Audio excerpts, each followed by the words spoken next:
please like and subscribe and click the bell icon to get new video updates.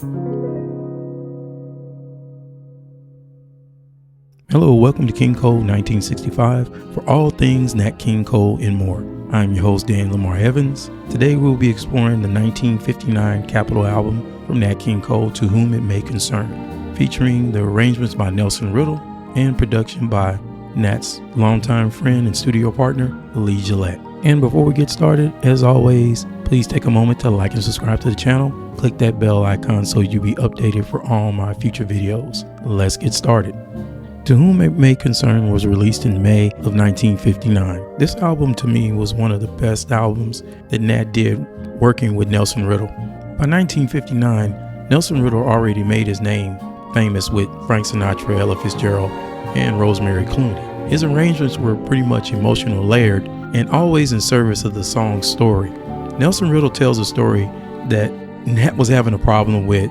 More or less, he felt like Nelson was writing better arrangements for Frank Sinatra than he was with him. But he tells a very interesting story on how he was able to work it out with him.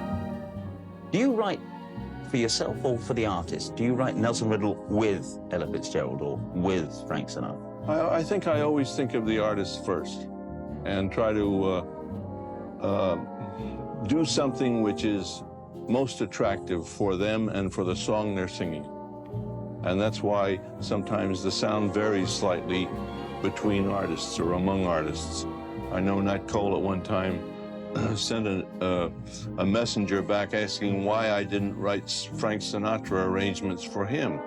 And I told the messenger, who in this case was Lee Young, his drummer, I said, Lee, you just tell Nat that I think of him musically differently than I do Frank Sinatra. And I didn't hear anything about it again. It was all right. It was the right answer.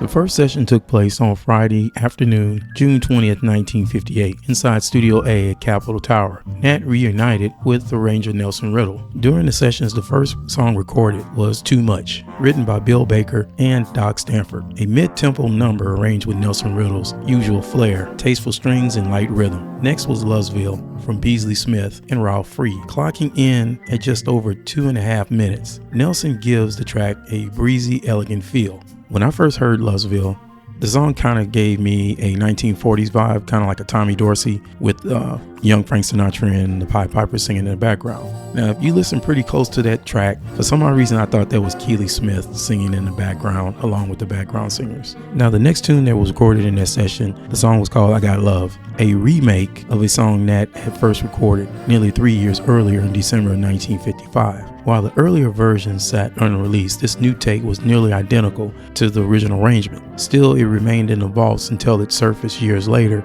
not on a record store shelf, but part of a rare promotional LP handed out during a 1967 benefit for the Nat Cole Cancer Foundation. Sessions resumed that summer with 3 more titles. First up was Give Me Your Love, written by Robert Mosley and Mame Watts. Riddle's arrangement gives it a light bounce, perfect for Nat's room for charm. Interestingly, Capitol logs point to tape 15 as the master, but there's a twist. The stereo reel for this date lists only 11 takes, and of those, only take 9 is marked as complete. This led collectors and archivists to speculate there were a second reel with the missing takes. Could take 15 really exist, or the original master tape that we hear on the record today? Now, one of the other songs that were on that recording session was a song called My Heart's Treasure, a mid-tempo tune, one of Nat's smoothest vocal deliveries. On the record, the song was written by Ray Rausch and Dodie Wayne. And for those who do not know, those are the 2 people that wrote the entire album for Wild Is Love. The next song in this session was called In the Heart of Jane Doe. With its clever lyric and a mysterious narrative, this song feels like a musical short story. It's pretty much a good hidden gem. Next song, You're Bringing Out the Dreamer in Me. This is Nat at his most romantic, sincere, and poetic song. The last song, If You Said No. This song has a little bit of tension. It's kind of an inner pleading just beneath Nat's calm exterior. Nelson Riddle does a good job on this song as well. Produced by Lee Gillette, who had been with Cole since Straighten Up and Fly Right days. To Whom It May Concern was carefully crafted, not manufactured.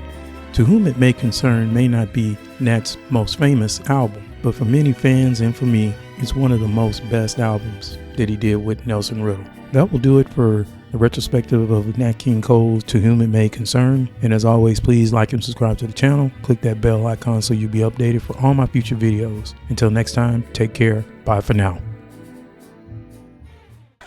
Thank you, ladies and gentlemen, for being such a lovely audience. Like I always say, make the best of everything, because once you're dead, brother, life ain't worth living. This is our lovely way to spend an evening.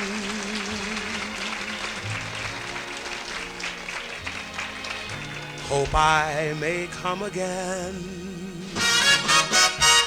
and spend it with you. Thank you. Good night. God bless you.